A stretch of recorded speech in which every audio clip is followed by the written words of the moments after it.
All right, let's now get sporty and take a look at the sports news. Topping is that Youth Affairs, Creative Economy and Sports Cabinet Secretary Salim Mvurya has reiterated the government's commitment to nurturing and developing talents through the construction of sports facilities. The CS revealed that the government has set aside 1.7 billion shillings for the construction of 37 pilot constituency sports academies across the country.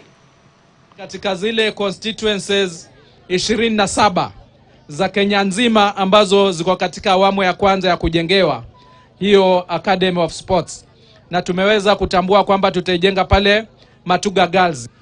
Tutajenga viwanja zile academies 37 katika Jamhuri ya Kenya kwa budget ya bilioni 1 na milioni 700.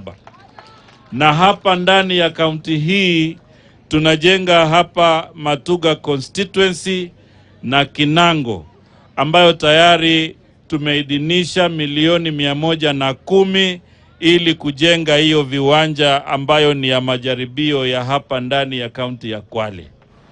Jambo lingine nataka kuambia Wakenya, kwa sababu hivi sasa tunajiandaa kwa ile dimba ya CHAN ambayo itafanyika mwezi wa pili mwaka ujao 2025.